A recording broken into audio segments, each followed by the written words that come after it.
It had been a muggy day in North Texas on July 6, 2019, but the oppressive heat began to let up right as the sun set, and by 7 p.m., it had become an ideal summer night of about 73 degrees Fahrenheit. And so it seemed like the perfect Saturday night to go out in town. But 49-year-old Manuela Allen, known to her friends and family as just Manu, along with her husband Peter, had the house all to themselves that evening. So instead of going out to enjoy the pleasant summer weather, they decided instead to have a relaxing night in, just the two of them, on the couch just watching TV together. Peter and Manu had not had many evenings alone like this in their 23 years of marriage, and that was because they had spent most of those years raising their 4 kids. So this was a house that had constantly buzzed with activity and noise. But now, all but one of their 4 kids had graduated from high school, and their oldest son was away at college, so the house was getting quieter. And Manu and Peter were already thinking about how someday soon it might just be the two of them living here. And as much as they loved their children, it was nights like this that made them kind of look forward to the day that they would be empty nesters. Peter grabbed his glass that contained some vodka from the end table and took a sip, and then he and Manu leaned back on the couch to watch a replay of a Texas Rangers baseball game. Manu loved sports, and while baseball was not her favorite, it would have to do until football season rolled back around. Manu and Peter lived in the small Texas town of Olney with a population of just 3,000 people, and the nearest city with a major football team was over 2 hours away. But both Manu and Peter were teachers at Olney High School, and so during football season, they went to watch their beloved Olney Cubs play every Friday night. Manu didn't care that the Cubs were on the 3rd longest losing streak in the state of Texas. She just loved going to support her students who were on the team, and she enjoyed the camaraderie of sitting in the stands along with her friends and her family. As a teacher, Manu felt responsible for her students, even when they were outside the classroom. So she dedicated a lot of her time to tutoring and mentoring students, especially the ones that seemed to have the most issues, even beyond just schoolwork issues. Kids that had problems at home or kids who had behavioral issues. Manu was all about helping those kids. But the upcoming school year and the roaring crowds in the stands on Friday nights felt really far away from Manu on this relaxing summer evening, and the sound of the baseball game on TV started to become white noise for her, and by 10 p.m., she could barely keep her eyes open. Peter noticed his wife nodding off, and he gently nudged her and asked if she wanted to go to bed. Manu looked over at the clock and said she should get some sleep. Peter gave his wife a kiss, and Manu stood up, and she shuffled down the hallway, entered the master bedroom, and closed the door behind her. Peter would not be joining his wife tonight in the master bedroom. He and Manu had this understanding that on any night when Peter drank, even if it was just one drink, he would have to sleep on the couch. So, with his glass of vodka still half full, this would be one of those nights. Peter continued watching TV and slowly nursing his drink, and he started to feel tired. And then around 11:30, the couple's 20-year-old son, Darian, came home. He let himself in with a key, nodded to his dad, and went upstairs to his own bedroom. But then, around 15 minutes later, there was a knock on the front door. Peter stood up and groaned a bit as he walked bleary-eyed towards the front door. He unlocked it and opened it up. And outside the door stood the couple's 15-year-old daughter, Kiara. She said hi to her dad, walked right past him, and went straight to her room. Peter sat back down on the couch. The couple's 18-year-old daughter, Melanie, was away on a weekend trip with her friends, so she wasn't expected home. And at this point, it was close to midnight, so Peter dimmed the lights, reclined on the couch, and slowly drifted off to sleep while the TV stayed on at a low volume. A little after 8 a.m. the next morning, Peter woke up feeling like he could have used maybe another hour or two of sleep. Now, it was Saturday, and if Peter wanted to, he could keep sleeping, but even on these weekends, Peter just could not seem to sleep in. He just automatically got up. So Peter climbed up from the couch, grabbed his computer, and then went back to the couch to read some news online. At the same time Peter was doing this, his daughter Kiara had just woken up as well, and she was getting ready to go to the gym, but first, she wanted to put her dirty clothes in the washing machine. The Allen house had 5 bedrooms, but it was still a fairly compact house, just a little over 2,000 square feet. And the house was laid out in a way where Kiara actually had to go through her parents' master bedroom, which was right next to her own bedroom, in order to get into the laundry room. So Kiara stepped out of her room and then tried turning the knob to the master bedroom, but she found the door was locked from the inside. Kiara walked down the hall and saw her dad on the computer, and she asked him where Mom was. And Peter just said, "Oh, check the master bedroom." Kiara said she already had, and the door was locked. Peter then told his daughter to just go around through the garage, because in their house, the master bedroom had 2 entrances. There was one in the hallway inside of the house, which is the door that was locked, and then the other entrance was through the laundry room on the other side, which connected to the garage. So Kiara stepped outside of the house and went into the garage, and she walked into the laundry room, and then she reached the door that led into the master bedroom, and when she tried the doorknob, it was unlocked.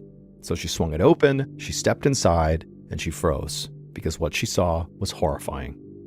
Kiara turned and ran back outside, back around into the main house, ran to her dad and said, "Mom is not in the bedroom," and there was blood everywhere.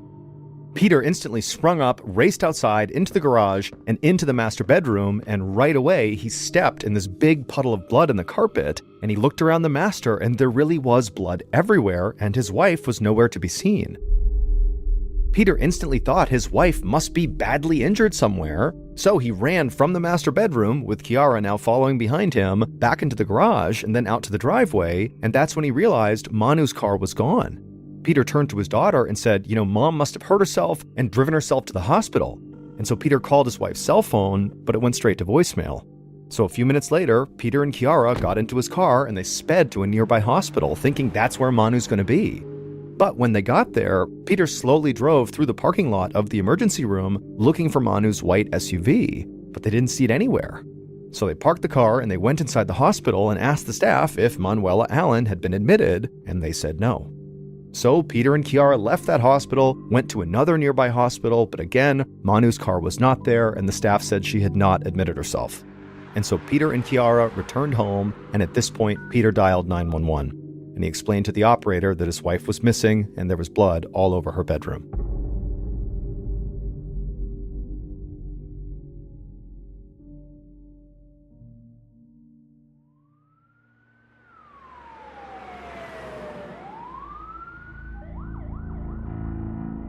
The first officer who arrived at the Allen house met with Peter outside. He asked Peter what was going on, and Peter told the officer that he really had no idea. His daughter Kiara had come to him that morning saying their mom was gone and there was blood all over the bedroom, and then he went and checked and he saw the same thing, and then he went out to the driveway and he noticed his wife's car was gone. Peter explained that he and Kiara then drove to 2 hospitals thinking his wife must have gotten hurt and then driven herself to a hospital, but when they got to the 2 hospitals, his wife wasn't there and they said they had not seen her. The officer noticed that as Peter was explaining the story, he seemed totally calm and not shaken or panicked or really showing any kind of emotion, and that just seemed unusual to the officer, considering the circumstances Peter had just described. I mean, his wife, at a minimum, seems to have been gravely hurt if she's not already deceased. And so you would think that would elicit a bigger reaction. But the officer kept that to himself, and instead he had Peter lead him inside the residence to the master bedroom. And the first thing the officer noticed was that the bed had been stripped bare, and there was a bloody pillow on the floor next to the bed. And he did see blood spatter all over the room, across the mattress, the closet doors, and the wall. In fact, there was so much blood that the officer did not believe a person could survive having lost that much of it. And so he wondered to himself why Peter didn't immediately call 911 instead of getting in the car with his daughter and driving around to various hospitals first. It seemed obvious this was an emergency, so why wasn't it treated that way? Then the officer noticed something else on the bedroom floor. It was a knife. And so at this point, it was obvious this was a crime scene, so he asked Peter and Kiara to clear out of the master bedroom and go wait for him on their couch. And so after the father and daughter had stepped out of the room, the officer walked outside and went to the garage. And immediately, he saw bloody streaks on the ground, and he traced them through the laundry room and back to the door of the master bedroom. And he recognized these bloody streaks had to be drag marks. Everything the officer saw painted a picture of a very violent struggle having taken place in the bedroom, most likely sometime during the night. The officer then walked back into the house and observed bloody footprints leading from the master bedroom to the kitchen, right to a spot next to the refrigerator. And so the officer walked into the living room where Peter and Kiara were, and he asked Peter about these footprints and, why would somebody go into the kitchen potentially? And Peter explained that actually his wife kept her keys on a hook right next to the refrigerator, and her keys were gone along with her car. And so at this point, the officer radioed dispatch for help and said the police should now be on the lookout for Manu's vehicle, because clearly either Manu or someone who harmed Manu had taken the keys and taken the vehicle. A few minutes later, Sergeant Dan Birbeck of the Young County Sheriff's Department, along with a couple of local police from Olney, pulled up in front of the Allen house. And the officer who had first arrived on scene walked up to Birbeck and briefed him on what he had seen. After being briefed up, Sergeant Birbeck immediately walked into the Allen house and told Peter and Kiara that they would need to step outside. As Peter and his daughter walked out onto the porch, Peter told Birbeck that actually one of his other kids was still in the house upstairs. So Birbeck told the father and the daughter to stay outside, and then Birbeck walked into the house and upstairs to a second-floor bedroom, opened the door, and found 20-year-old Darian inside with his headphones on playing video games. Birbeck asked Darian to come outside with him, and Darian, who looked very confused, asked what was going on here. But Birbeck just said he needed Darian to leave the house right now. So Darian just did as he was told and stood up and followed the detective downstairs, and then he, along with Birbeck, joined Peter and Kiara outside on the porch. Once they were out there, Birbeck began questioning them, starting with the husband, Peter. Birbeck asked Peter, why did you sleep on the couch that night instead of in your bed with your wife? Peter explained the agreement he had with Manu, that whenever he drank, no matter how much, he would sleep on the couch. Now, Sergeant Birbeck kept this to himself, but right away he wondered, why would you have that agreement in place? Was Peter like a maniac when he drank? Did he get violent? What was going on here? Birbeck then proceeded to ask each member of the family if they had heard anything unusual during the night before, because Birbeck assumed someone in the house must have heard something considering the crime scene in the master bedroom, and the couch where Peter slept was only about 20 steps away from the master bedroom. Kiara was in the bedroom right next door to the master bedroom, and Darian was right above it in the upstairs bedroom. It just seemed impossible that such a violent struggle could have taken place with them not hearing anything. But Peter said he really heard nothing, aside from the sound of an engine, which he thought could have been his wife's SUV, starting up around dawn, and he said the sound actually woke him up, but he went right back to sleep and figured it was not a big deal, whatever it was. Birbeck asked Peter, is it normal for your wife to just get up and leave in the middle of the morning like that? Didn't you think to maybe ask her where she was going? Peter replied that it was not his job to keep tabs on his wife. Darian, who had been upstairs, said the whole night he'd had his headphones on and was playing video games. The only thing he said he heard over the course of the whole night was a rustling sound coming from the kitchen, sometime between maybe 3 and 5 a.m., but he figured it was just his dad maybe getting a snack. And then Kiara, who was in the room right next door to where her mother appeared to have been in some life-and-death struggle, said she really had heard nothing. Absolutely nothing. Now, Birbeck, by this point, looked totally stunned by their answers, and so Kiara, who kind of picked up on his suspicion, she quickly explained that she had been out that night, and when she got home, she went straight to her room, slipped into her bed, put her earbuds in, which would have nullified the noise, and she FaceTimed with her boyfriend. And then after the call, she fell asleep still with the earbuds in her ears, which again could have prevented her from hearing anything. Birbeck didn't know what to believe here, but he just still felt like something was off. Maybe these family members know more than they're letting on. But he obviously had no proof, and so Birbeck told the family that, when he was done here at the house, he wanted them to come to the station so he could speak to them further. It was around this time that Lieutenant David Wilk was driving past the Allen family house when he saw the yellow crime scene tape stretched out around their property. Now, Lieutenant Wilk worked for the sheriff's department that was the next county over, so he had no idea what this crime scene tape was about, but he did know the Allens personally. In fact, his son was a football player at Olney High School, and the boy adored Manu. So Lieutenant Wilk just really liked the Allen family, and seeing the crime scene tape, it just made his stomach drop, because he knew, obviously, something bad had happened. Wilk immediately pulled over, got out of his car, and introduced himself to a local police officer he saw standing outside of the residence. And Wilk asked the officer, what's going on here? And the officer told Wilk that Mrs. Allen was missing, and it didn't look good. Wilk asked if there was anything he could do to help, and the officer told him that actually right now, other patrol units were out looking for Manu's white SUV, and so if Wilk wanted to, he could join in that search. And Wilk said yes, where should I look? And the officer suggested that maybe he explore the recreational area around Lake Cooper, which was a very popular swimming hole about 8 miles north of town. And so the officer gave Lieutenant Wilk a description of Manu's vehicle and her license plate number, and then Wilk left, got back in his car, and began driving north until he reached the lake area. There, he pulled into the recreational area and began driving along the perimeter of the lake. And as he approached a boat ramp, something on the other side of the lake near the dam drew his attention. It was a white SUV, just like Manu's missing vehicle. And so Lieutenant Wilk parked, got out of his car, and walked around the lake to where this white SUV was parked. And as Wilk got closer to it, he could see there was nobody in or around the SUV. He could also see that the SUV appeared to be stuck on a large mound of dirt, with all 4 wheels kind of hovering off the ground, as if somebody had driven it there, gotten it stuck, and then left. Wilk approached the driver's side of the vehicle, and he noticed there were brown smears near the door handle. He leaned in closer, and he saw that these smears were clearly bloody fingerprints. So immediately, Wilk turned on his body camera and proceeded to film and photograph the car, both outside and in, and also the area around it. And then when he was done, he decided to just go ahead and search the whole area, because obviously, this could be connected to Manu, and maybe she was out here somewhere. And so Wilk walked towards a fence that was a short distance away from the car, and then once he got there, he turned around and just began scanning the entire area. And that's when something else caught his eye. It was something off in the distance, beneath a thicket of trees. It looked sort of like a pile of laundry on the ground. Wilk began walking towards it, and as he did, he realized this was not just some pile of laundry. It looked like it was the outline of a white bed sheet, and very clearly this sheet was wrapped around something fairly big. And so Wilk picked up his pace a bit, and as he got closer, he began to see there were bloodstains on the outside of these sheets, and then when he was right on top, it was obvious that there was a dead body wrapped up inside of the sheets. Wilk had a sick feeling because he was sure the person who was inside of these sheets would be identified as Manu. And so he called into the Young County Sheriff's Department and said he'd found a dead body, and it was almost certainly the one they were looking for.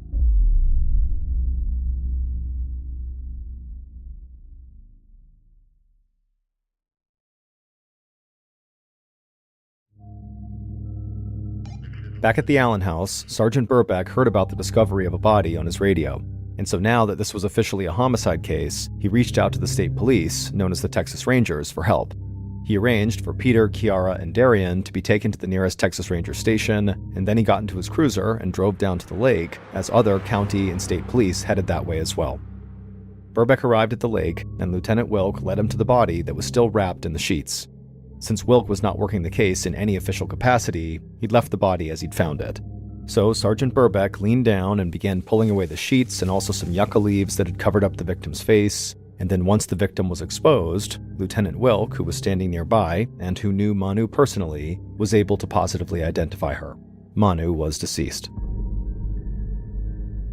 Birbeck and a few of the other officers who had arrived put up crime scene tape while they waited for a forensics team to get there.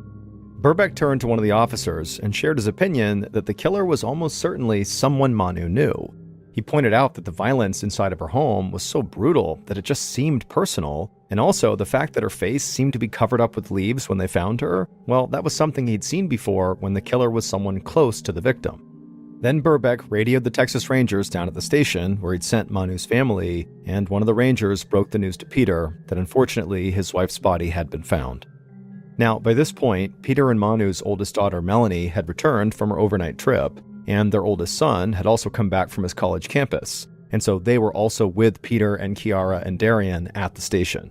And so the Rangers watched Peter closely as he turned and told the 4 children the news about their mother. The 2 oldest immediately broke down and cried, and Kiara, who had first discovered the blood in the bedroom, collapsed to the floor. But Darian, who said he'd been up all night playing video games, didn't break down. He just walked away and sat in a corner by himself.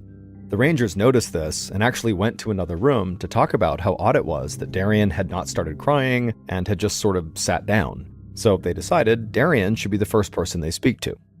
And so a few minutes later, one of the Rangers sat down with Darian in an interview room and asked him how he had been getting along with his mother in recent weeks. And Darian admitted that he and his mother had actually been arguing a lot about his college plans. Darian was 20 years old, but he spent basically all of his time in his room playing video games. Now, Darian was perfectly fine with that. He figured he would get his life together at some point, but Manu wanted him to act now, to go enroll in college. But Darian said he didn't want to go back to school and just sort of wished his mom would leave him alone. After this, the Ranger just asked Darian point blank if he had anything to do with his mother's death. And Darian was immediately adamant that no, he would never hurt his mom.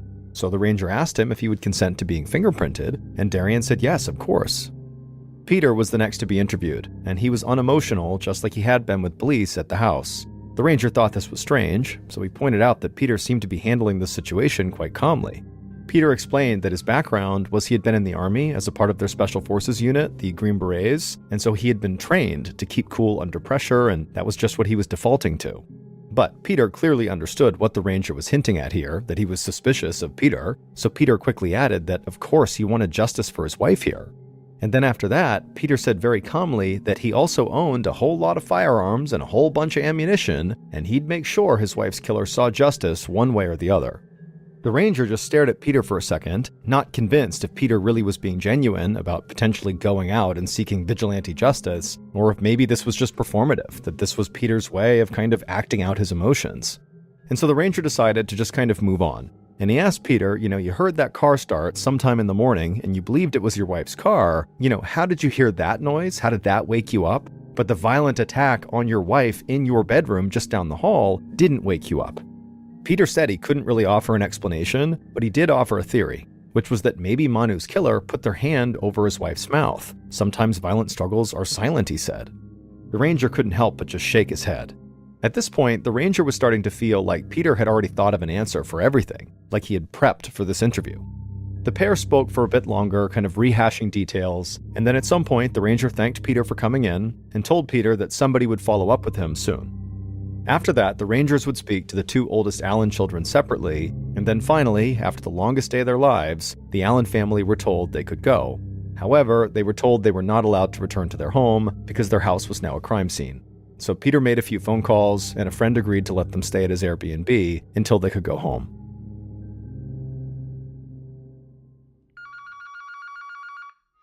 The next day, Sergeant Birbeck got a call from the medical examiner who had Manu's autopsy results. The medical examiner revealed that Manu had been stabbed multiple times, and she had defensive wounds on her hands. She had also been strangled, and her neck was broken. And what's more, after Manu had been taken to the lake, the killer had shot her in the face after she was dead. The violence had been even more extreme than Birbeck realized, and this only convinced him further that Manu's killer had to be somebody close to her that had some sort of personal issue with her. Then Birbeck and members of the state police met with forensics investigators who had processed the scene out by the lake, and they had found shoe prints in the mud near Manu's stranded SUV, and bicycle tracks that led away from the SUV out of the recreational area and onto the main road. And so while investigators followed up on these shoe prints and bike tracks, word of Manu's murder quickly spread through the small Texas town. Students at Olney High School, where Manu worked, were devastated when they learned of the death of their beloved teacher. And also rumors began to fly, in particular on a Facebook group called Rants and Raves, where citizens of Olney voiced their theories about what they thought happened in the Allen house on the night of the murder. And most of those amateur theories pointed the finger at Peter. And Peter suddenly began noticing that people around town were treating him differently. They were treating him with suspicion. A few days after Manu's death, Peter and his kids were finally allowed to return to their family home. And when they got there, Darian helped his father secure the house by bolting the windows shut, and Peter said he would sleep with a gun under his pillow because he said the killer was still out there. The next morning, Peter was contacted by Birbeck and asked to come in for another interview. And so Peter drove to the station, where Birbeck and a Texas Ranger met him and led him into an interview room. The Ranger began the interview by asking Peter why someone might want to kill his wife. In response to this question, Peter referred to his large collection of guns. He said he had a ton of them, at least maybe 100, and a lot of people knew about them. So he said, maybe somebody broke into the house to try to steal the guns. And actually, Peter said he had a pistol, a communist block pistol, that he kept in a drawer, and when he had finally gotten back to his home the day before, he noticed that that pistol was missing. Birbeck noted everything Peter was saying in his memo pad, and he began to feel even more confident that Peter did have something to do with his wife's murder. Birbeck felt like Peter was trying to influence the investigation by suggesting an angle that would divert attention away from him. So Birbeck and the Ranger stepped out of the room and talked for a second and decided to shift to a more confrontational tone with Peter. So they went back into the interview room and they revealed to Peter that in the master bedroom where his wife was horribly attacked and killed, they had found a bloody sock which matched footprints left by the killer. And it happened to be the exact same type of compression sock that Peter wore because they found socks just like those in his drawer. And so they asked Peter to please explain that. And Peter said he really couldn't. He just kept repeating that he did not hurt his wife. And so at some point, the Ranger asked how someone other than the family would know exactly where Manu kept her car keys, because that's where the footprints went, right next to the fridge, and the keys were gone, and the car was gone. And Peter just lowered his head and stared down at the floor and said again, he just had no explanation. And so Birbeck and the Ranger continued drilling Peter, trying to get more information from him, but Peter really didn't have any more information. He really stuck to this idea that he did not do anything wrong. And so eventually, at the end of the interview, it was clear there was not enough evidence to arrest Peter, and so Peter was told to go home, and that if they needed him again, they'd be in touch. Sergeant Birbeck was sitting in his office that afternoon when he got a report from one of the Rangers who had been out in the field canvassing for witnesses. Birbeck learned that the officer had made contact with an oilfield worker who was on duty in the area near Lake Cooper on the same morning Manu's body had been found. The worker had been out near the recreation area when he noticed someone on a bicycle pedaling away from the lake and in the direction of Olney. The worker stated that this actually struck him as pretty odd because it was so early in the morning, just after dawn, and even though people did bike in that area, he never saw people biking that early in that area. However, the worker said he didn't really get a good look at the person riding the bike. He could only remember that the bicyclist wore shorts and had a backpack on. And so Sergeant Birbeck assigned 2 investigators to contact area businesses along the route from Lake Cooper to Olney to see if any of them had surveillance cameras that were running that morning that maybe picked up some footage of this person on the bike. And sure enough, the investigators found a local bank whose surveillance footage outside had captured an individual on a bicycle wearing shorts and a backpack, just like the oilfield worker had described. Birbeck took a look at this footage and he was unable to make out the facial features of the individual on the bike. However, he was able to glean enough information from the footage about the person's general age, sex, and build to potentially narrow the suspect pool down.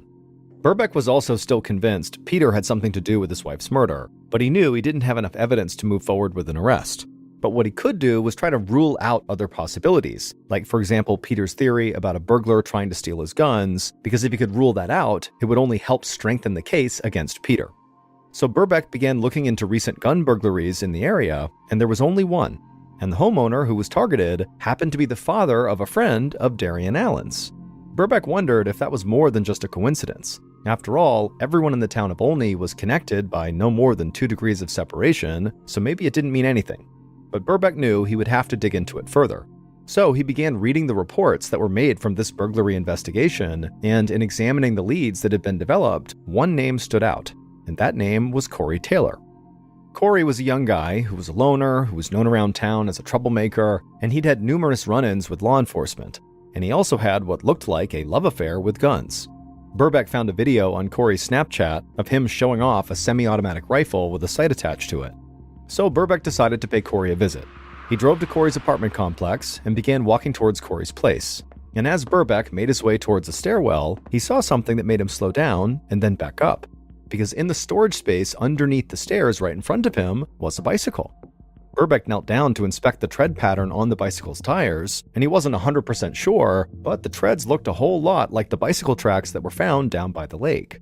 Birbeck took a picture of the treads and then proceeded up the stairs to Corey's apartment. When he got to the door, Birbeck knocked, and Corey opened it up. Birbeck introduced himself, and Corey allowed Birbeck inside. And right away Birbeck noticed that Corey appeared to be very nervous, like he couldn't even stand still. Birbeck asked Corey if he knew about what happened to Manu Allen, and Corey said he was aware of what happened to Mrs. Allen. He said he knew her as Mrs. Allen because he knew her from his high school, Olney High School where she worked, and he said everybody knew what happened to her. It was horrible. Corey said he didn't know her well, and he'd never been inside of her house. Birbeck then asked Corey if he owned the bike that was outside under the stairwell. And Corey said no, the bike was not his, it belonged to his friend, Julius Mullins. Birbeck recorded this name in his notepad, and he and Corey talked for a few minutes longer, and then he left. And within a day, investigators had tracked down this new person Corey had mentioned, Julius Mullins, and they brought him in for an interview. Investigators asked Julius where he was on the night of July 6th, and Julius said that he had gone to a party. Afterward, he had gone to Corey's apartment, let himself in, and crashed there. He said he didn't actually see Corey that night, so he wasn't sure if Corey was actually in the apartment or not.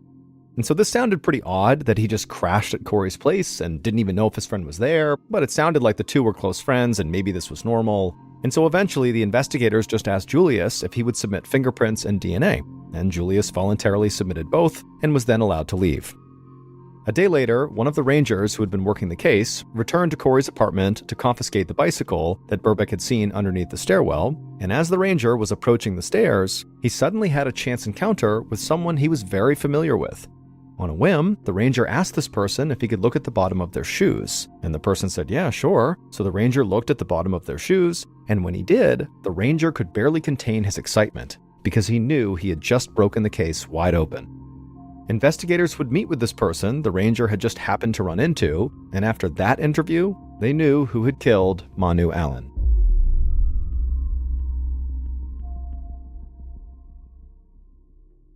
Here is a reconstruction of what police think happened to Manu Allen in the early morning of July 7th, 2019.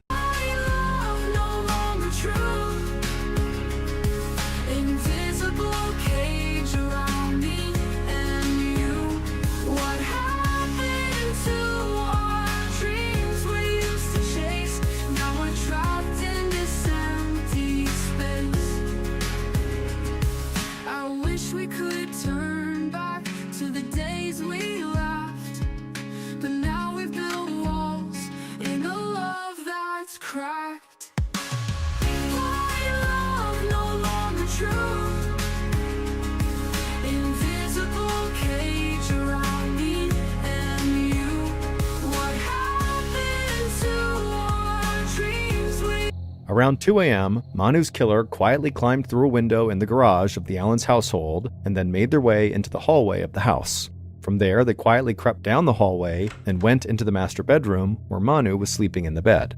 Now, the killer tried to be quiet, but Manu was a light sleeper, and very quickly, they woke Manu up. And when the killer noticed that Manu was sitting awake in the bed, looking over at them, the killer froze for a second, but then suddenly the killer reached out and grabbed a butterfly knife off the dresser and just jumped on top of Manu before she could do anything, and the killer began furiously stabbing her.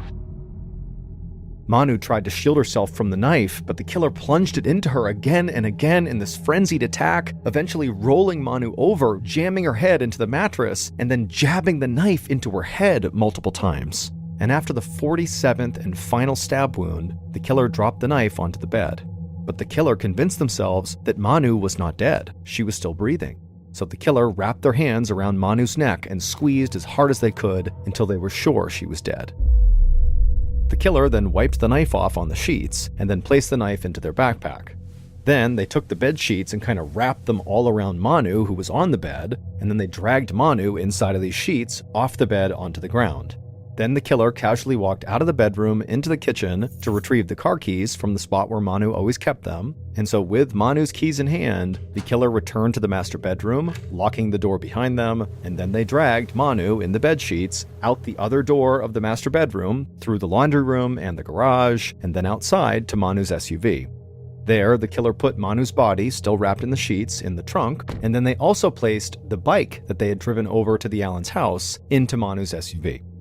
Once Manu's SUV was all packed up, the killer hopped in the driver's seat and drove 8 miles north to the recreational area by the lake, but as they were driving along, the SUV got stuck.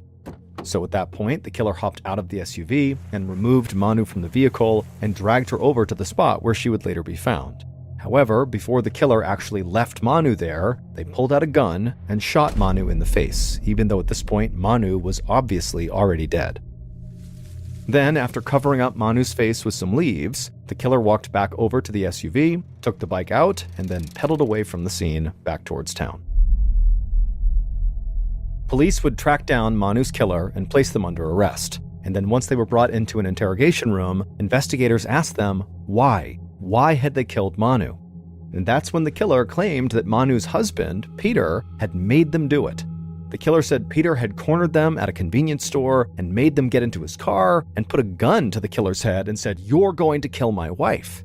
But as much as investigators had suspected Peter at different times during this investigation, this story didn't make sense with the timeline of the murder. And the forensics, both the fingerprints and DNA, implicated only one person, Julius Mullins. Julius was the owner of the bike who had stored it under the stairs at his friend's apartment, but more importantly, Julius was the ex-boyfriend of Peter and Manu's oldest daughter, Melanie. The pair had dated for a year when Melanie was a junior in high school. Julius's home life was undeniably rough, and there were times when his parents would kick him out of the house and he would have no place to sleep. Sometimes the only high school coaches would let Julius, who played tight end for the football team, sleep in the gym.